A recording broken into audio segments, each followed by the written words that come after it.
शांति। आज बाबा के 24 तारीख के महावाक्य हैं। बाबा ने कहा, मीठे बच्चे, बाप आए हैं तुम्हारी बैटरी चार्ज करने।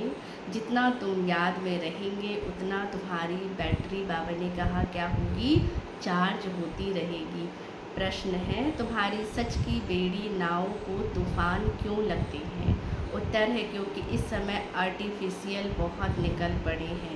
कोई अपने को भगवान कहते हैं, रिद्धि सिद्धि दिखाते, इसीलिए मनुष्य सच को परख नहीं सकते। सच की बेड़ी को हिलाने की कोशिश करते हैं, परंतु तुम जानते हो कि हमारी सच की नाव कभी डूब नहीं सकती। आज जो विघ्न डालते हैं, बाबा ने कहा, आज जो हमें क्या है विघ्न डालते, वो कल समझेंगे। बाबा कहते एक समय आएगा तो वो क्या करेंगे? वो समझेंगे कि सिद्धि सदगति का रास्ता यहाँ ही मिलना है। इसके लिए बाबा ने कहा एक ही हट्टी है। बाबा ने एक ही हट्टी है, सब कहाँ आएंगे? सबको यहाँ ही आना है। तो एक समय आएगा जो बाबा कहते हैं सबकी आंखें क्या हो जाएंगी?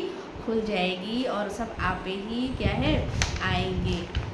धारणा के लिए मुख्य सार, फर्स्ट पॉइंट, सर्व गुणों से अपना श्रृंगार करना है, कभी किसी को दुख नहीं देना है, सबको सुख का रास्ता बताना है। सेकंड पॉइंट है, सारी दुनिया कब्रिस्तान हुई पड़ी है, इसीलिए इससे दिल नहीं लगानी है। स्मृति रहे कि अभी हम ट्रांसफ़र हो रहे हैं, हमें तो नई दुनिया में जाना है। आज का वरदान, माया व विघ्नों से सेफ रहने वाले बाप दादा की छत्र छाया के अधिकारी भव। जो बाप दादा के सिकिंधे लाडले हैं, उन्हें बाप दादा की छत्र छाया अधिकार के रूप में बाबा ने कहा प्राप्त होती है, जिस छत्र छाया में माया के आने की ताकत नहीं, वो सदा माया पर विजयी बन जाते हैं।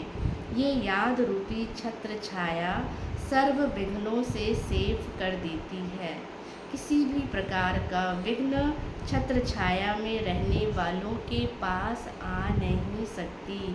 छत्र छाया में रहने वालों के लिए मुश्किल से मुश्किल बात भी बाबा ने कहा सहज हो जाती है ना। जब बाबा जब परमात्म छत्र छाया में रहते हैं, बाप दादा की छत्र छाया में रहेंगे, तो मुश्किल से मुश्किल, बड़ी से बड़ी बात भी बाबा ने कहा ऐसी सहज हो जाती है जैसे कि कुछ था ही नहीं।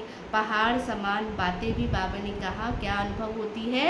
रुई के समान अनुभव होती है। तो बाबा कहते कोई बात आए तो पहाड़ जैसी बातें भी आ जाए, लेकिन सर्वशक्तिमान बाप साथी है आपका, तो कभी भी बाबा कहते हैं क्या है, बड़ी बात हो ही नहीं सकती है। तो बाबा कहते पहाड़ को क्या बनाओ? राई बनाओ, राई को रुई बनाओ। तो बाबा कहते हैं वो क्या है? प्रॉब्लम लगेगी ही नहीं। स्लोगन है, प्रभु प्रिय लोकप्रिय स्वयं प्रिय। प्रभु प्रिय लोकप्रिय और स्वयं प्रिय बनने के लिए बाबा ने कहा संतुष्टता का गुण धारण करो। अच्छा, ओम शांति।